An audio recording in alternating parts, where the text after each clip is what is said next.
My favorite photo of me as a child is, I'm probably 4 years old, and my dad had like a little Canon video camera, looking through the lens and shutting out everything else. Felt like, that everything just got sucked into that one point, and then everything in my mind changed about like, how do you look at things,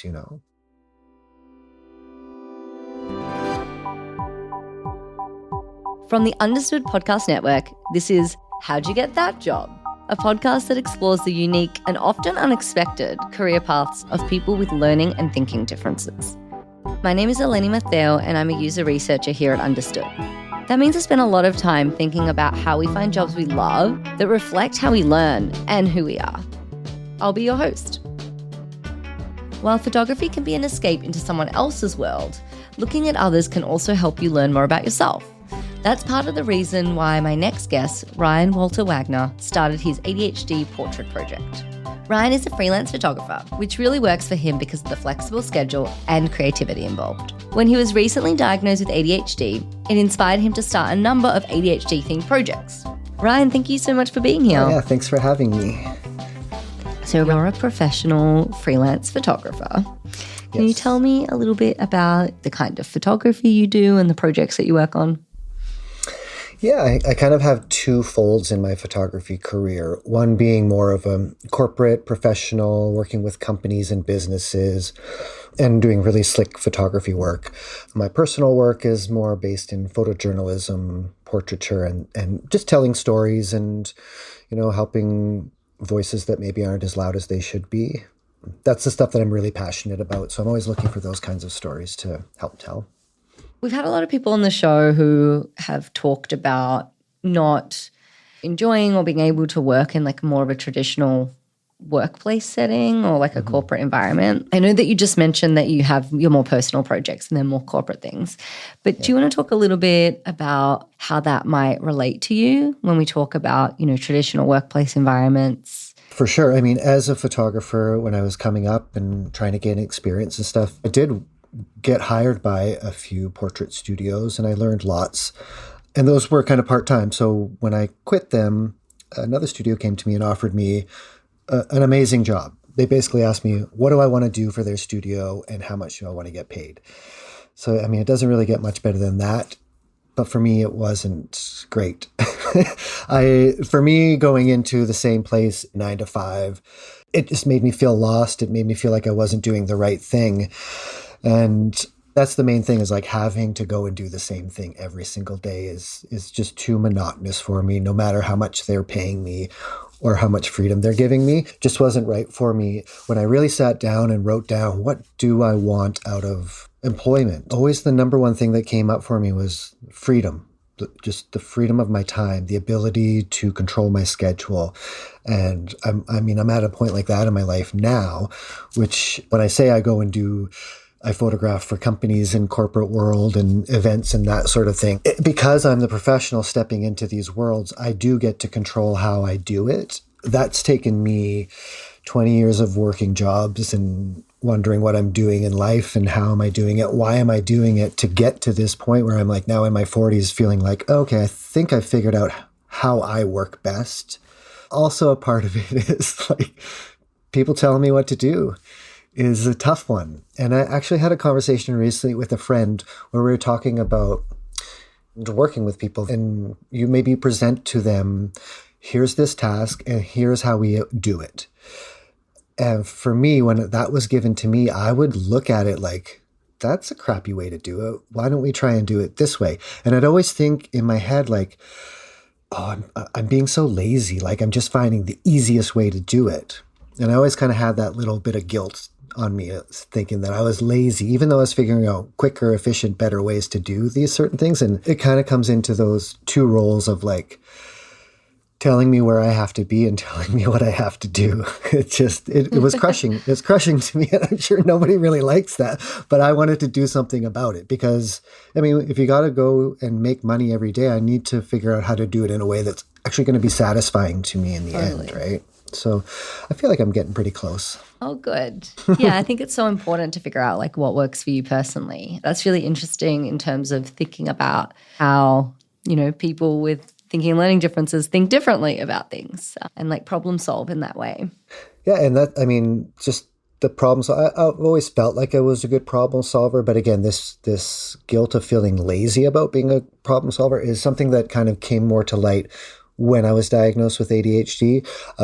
As I research it more and learn more about it, that I started to, tell myself, well, maybe you're not lazy, you're just good at figuring things out. Maybe Exactly. It wasn't done the right way in the first place, right? Yeah, and that's just about reframing that. Yeah. Yeah. And also, in some ways we're taught that if we don't want to follow process or listen to others, then, For sure. being a rebel is a bad thing. But actually we know that there would be no progress or innovation in the world if people didn't question and try new things, right? 100%, yeah. So you talked a little bit about valuing choosing where to work and the kind of work that you're doing. And it sounds like things started to come to light when you got your diagnosis. Do you want to talk a little bit more about maybe how some of your values, how you think it might relate to your ADHD? I feel like I think it really just comes down to that aspect of like, I do hear and look at things differently. And as I mentioned, there was this element of guilt that I felt for doing that. But now that I'm starting to discover and learn more about like, oh, well, your brain works a little bit differently and nobody really explored this with you before. So now I have 40 years of like catching up to do almost, right? And so as I discover that, I realize like it's more interesting to discover a way to do something than it is to be told, this is exactly how you do it, because there's many ways to do anything that you do during the day. So feeling like there's only one way that was a trap that I maybe was stuck into by not understanding myself enough. Yeah. It's interesting because often when I'm talking to ADHD folks, one thing I hear is, definitely this feeling of needing like variety. So when you said, it just felt really monotonous going into the same place every day, I can see how that might not have been the, like stimulus that you needed. Yeah. But then the other side of that, and I guess the balance that a lot of people are seeking, is this idea of like needing like some sort of structure and routine. It sounds like any given week could be really different for you. So is there a way that you find some structure? Like how does that work? Well, I fully agree. Like that is something that I know I struggle with. And I feel like maybe that is part of the reason why I was able to do well in school. That structure was really good for me. What you're saying about like needing that variety, but also wanting the structure is like, that's a daily struggle for me, daily and weekly struggle, especially since I work for myself. I've always had a calendar. Like before we had the phones in our pockets, I had a little paper calendar that I kept in my bag with me all the time because I knew I had to write down what I was going to do on what day. If someone asked me to hang out, I have to put it in my calendar or I'm going to forget that because it just goes away. So it was just a habit that I got into as like a teenager.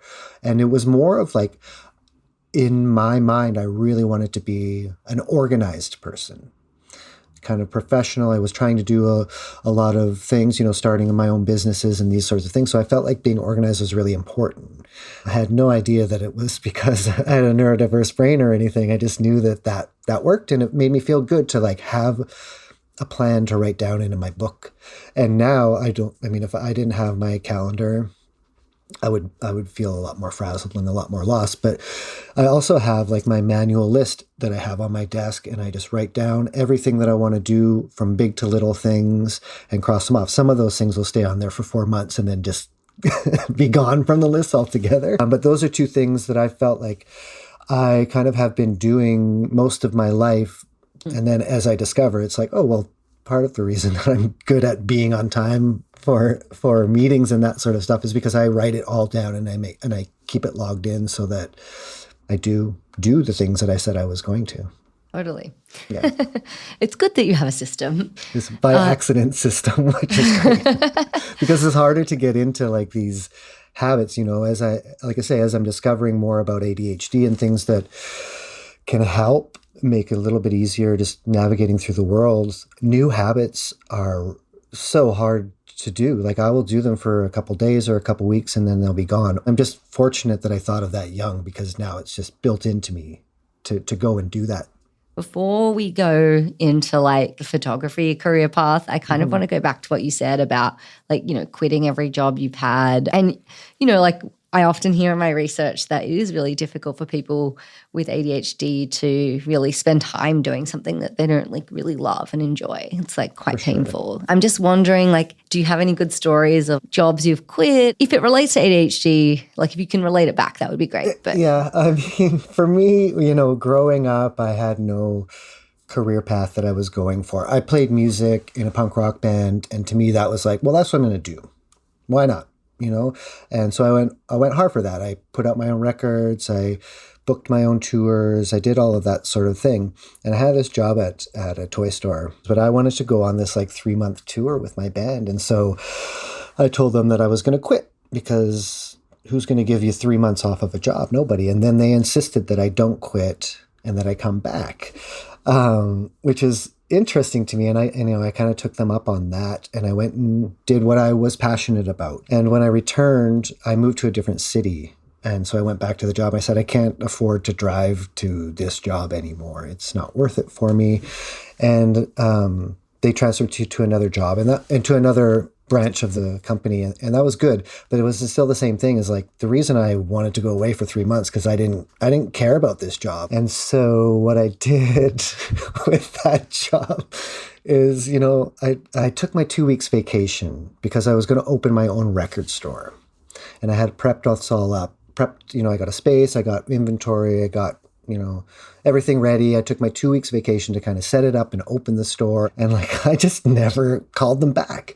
I just had my record store now, and that's what I was doing, even though it wasn't nice by just leaving them. I feel like that ending of a job for me is pretty common, of just kind of like fading out on it, You come in with gusto and you do really good because it's all new stuff to learn and new people and new procedures, and it's all really exciting. And then a few months down the line, you know how to do everything with your eyes closed in one hand, and it's incredibly boring. And that's where I start to get those thoughts of like, this is a waste of my time. There's nothing here that's stimulating me. Nothing is interesting. And then I just fade out and go on to the next thing. So yeah, it's like exciting while you're learning, and then once you feel like you've reached that cap, it's like and that's what it is. And again, like it's, to me, I'm really just kind of learning these things about myself over the last few years as I discover what ADHD is and how it affects you. Maybe that's just where my brain needs to go, and now I need to figure out why it's going there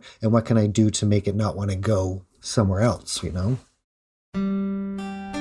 So you mentioned the band and owning a record store. Mm-hmm. How did that then evolve to eventually being a full-time photographer?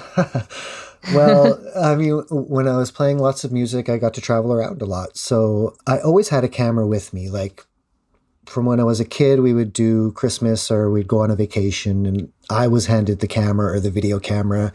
And I liked that. I liked kind of composing those images in a lens and looking around. And so same thing, when I became an adult and I was sitting in the van all the time, I always had either at least a point and shoot camera, and I was taking lots of photos. And then my best friend, he gave me an SLR. He said, hey, I took this from high school and I never use it, but you seem like you're really liking photography. Take this, use this camera. So I got an SLR, and then I started to like get more interested in, and, took some classes and stuff. But really that's where it started to build, was like being on tour and stopping in Joshua Tree for the day and photographing my band members. And when all of that started to kind of wind up and I wasn't going to be doing that as much anymore, I sat down and thought, well, I thought I was going to be doing music and I'm not. So what am I going to do? Like, I know that a creative field is really the only thing that is going to keep me interested. I'm not a very good drawer. I like drawing. I like painting. I like doing those things, but I'm not that good at them. And photography seemed the most accessible to me. I just started taking classes and learning more and building it up. And then, eventually had enough confidence in myself. And a lot of that wasn't even so much of okay, Ryan, you're good enough. let's go do this. It was more like, I hate this job and I'm going to quit it. Okay, I quit the job. Now what am I going to do? And then that's what a necessity. And I just told myself, like, what am I going to do? I'm going to start doing headshots because I can make money out of doing headshots. And it just kind of started from there. And funny thing to me, when I think back, I always thought, like, I don't want to photograph people. Like, it just seems uncomfortable to me. That's like the opposite of what I wanted to do. When I first started, the first job I got was at a portrait studio. And so I kind of got forced into like, how do I photograph people and what's going to help them feel good and make them feel good and make them look good. And I was kind of just dropped into it. And that's when I kind of discovered that, I'm pretty good at interacting with strangers and making them feel comfortable. And I learned a lot of skills doing that. But again, it's that thing. It was interesting because I had to figure it out, right? So it was this kind of, to me, it was to get back, you're like, well, you're playing music and now you're a photographer. But to me, it was a pretty smooth transition because I'd always had a camera with, like, my favorite photo of me as a child is, I'm probably 4 years old and my dad had like a little Canon video camera. And it was a May Day parade. I think my sister was in the May Queen or something. So it was a small town and a little parade. And I'm on the sidewalk waiting for the parade to come by. And I have my dad's video camera in my hand. And I remember very, very vividly looking through it and twisting the focus and watching my other sister to hold her arm out so I could focus on her arm. And I was just fascinated with the way the lens created this entire new world and shut everything else out. And so there I am, like, doing this little, practice with it. And my mom took a photo of that. And I still have, to me, it's extremely special to me because it really does represent a distinct moment in my life that was really changed me a lot because of looking through the lens and shutting out everything else. Felt like, that everything just got sucked into that one point, and then everything in my mind changed about, like, how do you look at things, One thing that we talk about a lot on this show is like this idea of hyperfocus. It's almost like you're like a visual representation of what a hyperfocus could be, or like, it's like the lens is literally focusing, but like for you, that's like when you're able to like shut out other distractions. Totally. That's such a great example of it, because when I talk about looking through the lens as a 4-year-old kid, that's exactly what the hyperfocus feels to me. Exactly the same way as this. Everything else goes away because this is the most important thing right now. Yeah. Which I like being that way. I really like being that way. It's interesting because one thing that the hyperfocus conversation reminds me of is the idea of like a flow state. And a lot of artists like talk about flow state. And I'm curious whether that comes up for you as well in music. Like, are there similarities or differences in like how it feels in your body when you're like doing something creative? I think that with like comparing that music and photography, it really depends on what I'm photographing. But I do definitely get in a zone when I am like music. To me, that's obvious. Like, I pick up the guitar 100 times a day and just play a little lick or some chords, and maybe I get inspired and play it a little longer. But that's just a thing that's like part of my de-stressing when I'm working and stuff. Like, that's beside me, like do my thing, and then I'll stop and I'll grab the guitar and plink around for 5 minutes, and then good, okay, I've got that out of my system, let's get back to work. With photography, I definitely 100% get into a zone. And the way that I discovered that was through a partner that I was working with. We were both photographers and we were doing kind of fashion photography. And we had this shoot, an all-day shoot one morning. It was pretty early. And the previous night I had like some really chaotic personal things happen in my life that were incredibly distracting in my brain. And I knew that, with something like that's going on with me, I'm going to be very preoccupied with it and my mood will change. And I just didn't want that to come into the photo shoot that day. So I pulled him aside and I said, hey, this happened to me last night. I'm really struggling with it. And I'm just afraid that it's going to come out in a wrong way in front of clients, in front of models, in front of makeup. And I just want you to know where my head is at today. And it's been a really tough night. I didn't sleep last night. He said, thanks for letting me know. And we went and did the shoot. And I was on camera all day. And at the end of the day, he pulled me aside and he said, hey, if you didn't tell me that this morning, I would have never known anything was up with you. You just killed it. You nailed that job. You did everything. Like, thank you so much. And then he said, it's just kind of aside as I was walking away, he's like, I think that's how you know you're doing the right thing. So all that being said is like, I feel really fortunate that I did discover something that really helps me with those struggles that I have of just living every day to day. Even though it's work and it takes a lot of effort and it puts me into really uncomfortable spots or like really pushes me out of my comfort zone, it's like none of that ever bothers me. It just is part of what I'm doing and what I have to do. So I guess I'm kind of lucky that way. Yeah. And I think it's pretty amazing considering that you were talking about having challenges with, getting bored easily and, being easily distracted. But in this instance, you're able to continue to do something day to day and like still, be like enthralled by it. We talked a little bit about music, and I'm curious if, aside from, picking up your instruments like throughout the day, if music shows up in other ways in your life. And well, I do have a new project, and it ties in well with my ADHD, is because working from home, it's very distracting. We have 2 little cute cats over there that are staring at me right now. So a good thing for me, I've discovered, is like put on a set of headphones. I'm searching for ambient music, something without lyrics and without a beat. So because those will distract me.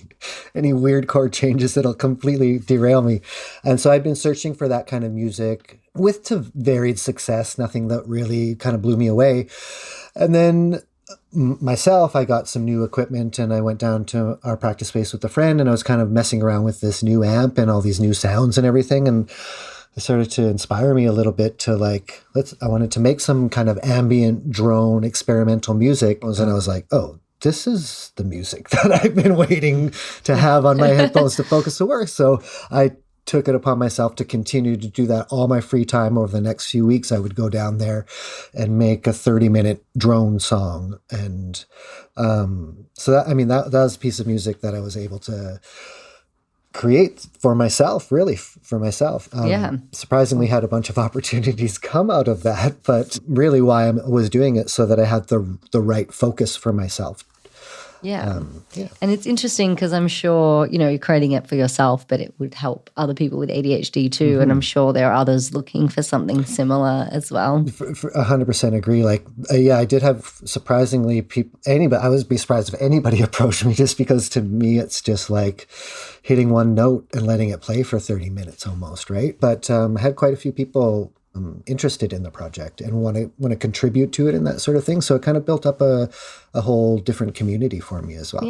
Yeah, it's cool that like during this ADHD self-discovery phase, you've also like been able to tie it in with other hobbies and interests. For sure. I mean, even just my diagnosis, when I was diagnosed with ADHD, at the end of it, I just kind of felt like I was let through the exit door, and then I was just there by myself. I didn't know what I was going to do. I was too old for some of the services locally. So for me, that's a really good way for me to meet and talk to people, and without having really any guidance on like what to do now that I've been told I have ADHD, other than, be given a prescription. I thought to myself that it would be interesting to have a portrait project where I can discuss what ADHD is, because lots of people don't know what it is or how it affects people. And so that's what I started to do. I met up with someone that I knew through a friend, and that was my first portrait that I did with someone with ADHD. And that was the first time I'd ever really spoken to anybody about ADHD and like how I felt about it. Just like having these discussions was incredibly helpful for me.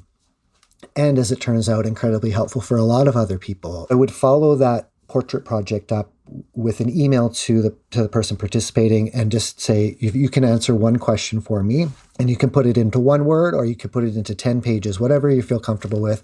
And the question is, what does ADHD mean to you? So then with the portrait that I made of them, I would include their words side by side. And it's just really super organic through people coming and wanting to share that with me. So I feel really lucky that people do want to share that as well, Yeah, definitely. Storytelling is so powerful. And because it's such an invisible thing too, you're literally giving a face to it. Exactly. And the various different types of people as well, So, Ryan, if people want to get involved with that project, how would they find out about it? They can find it on my website, which is ryanwalterwagner.com. And on the menu, you'll see the ADHD project. And, just ask about it. If you want to participate, cool. If you even just want to know more about it, send me a message. I'm super happy to talk about anything, really. Well, thank you so much for having this conversation with me. Oh, thanks for having me.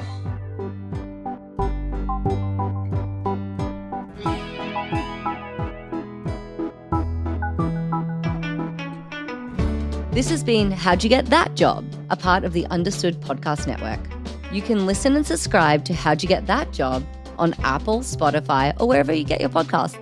And if you like what you heard today, tell someone about it.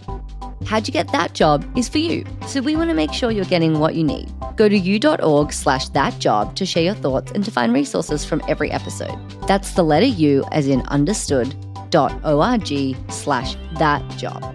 Do you have a learning difference and a job you're passionate about? Email us at thatjob@understood.org if you'd like to tell us how you got that job. We'd love to hear from you.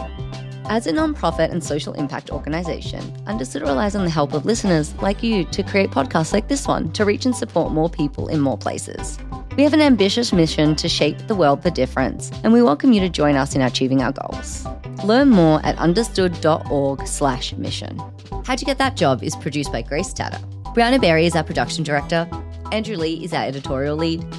Our theme music is written by Justin T. Wright, who also mixes the show. For the Understood Podcast Network, Laura Key is our editorial director. Scott Cashier is our creative director. And Seth Melnick is our executive producer. And I'm your host, Eleni Matheo. Thanks again for listening.